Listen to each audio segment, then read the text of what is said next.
The Killer is the latest film from acclaimed director David Fincher. You may know him as the director of Fight Club, Seven, and Zodiac, among others I haven't seen. He's a director that I find has a flair for grounding his shots in gritty realism, and I feel that was missing from The Killer, perhaps having to do with the fact that this is a Netflix movie, and there are several instances where you just go, yep, I'm watching a Netflix movie. A lot of the sets and shots felt a bit too polished, and not in an artistic way, more in a these have to match some guideline set by Netflix kind of way. It's like putting on makeup or clothes, not to accentuate or enhance your natural features, but to adhere to some arbitrary social standard. There are several background shots that look incredibly fake, with the most egregious examples being the ones that have planes flying in the background. There were a number of ADR lines that were incredibly non-diegetic, with the most annoying being from this guy. You put the wrong house, motherfucker.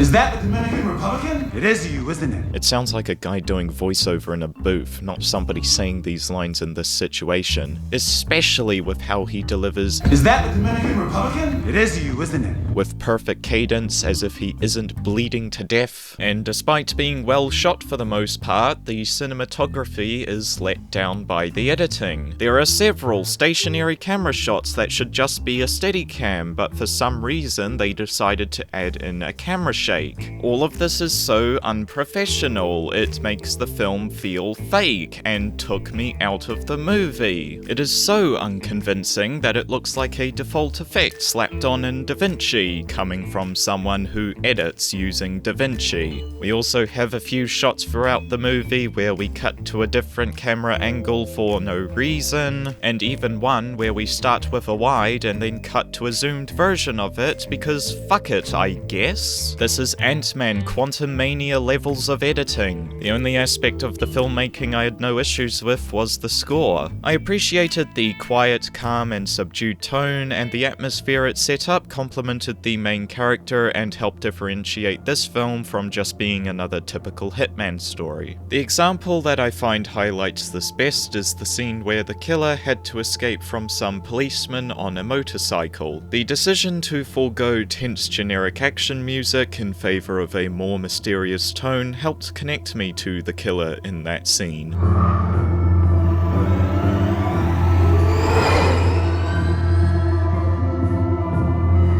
Instead of opting for the more typical dramatic oh no moment when something goes wrong for the protagonist, the killer instead decides to maintain its music's presence in the mix.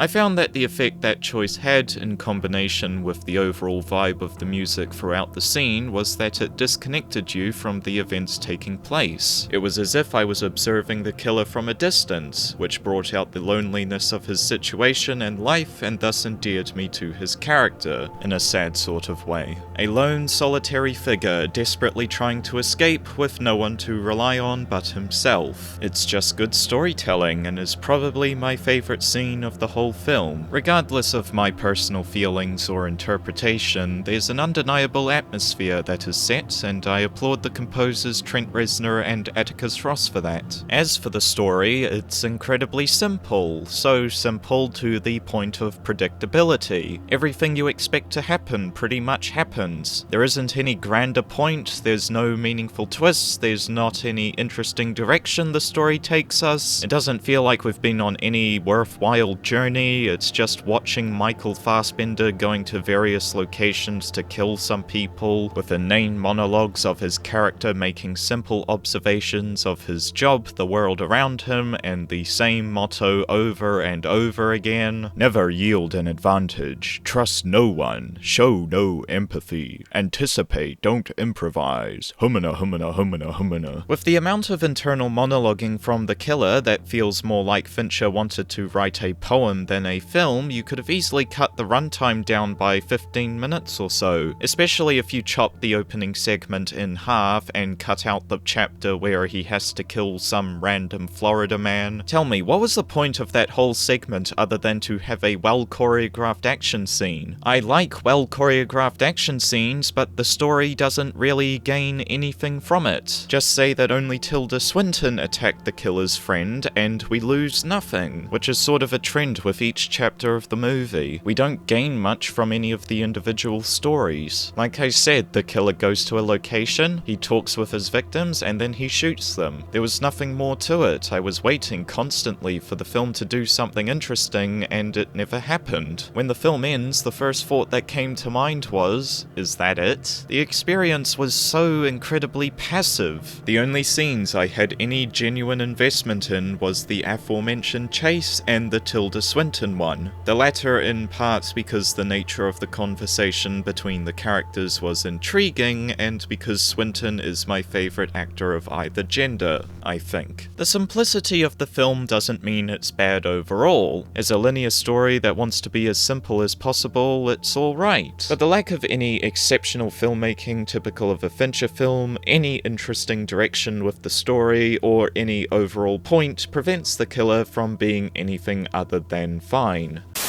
Why the fuck did we have a line where this calculated cold murderer goes, living amongst the normies? What are you doing? Living amongst the normies. It's so out of place and came out of nowhere. Felt like a how do you do fellow kids moment than anything else.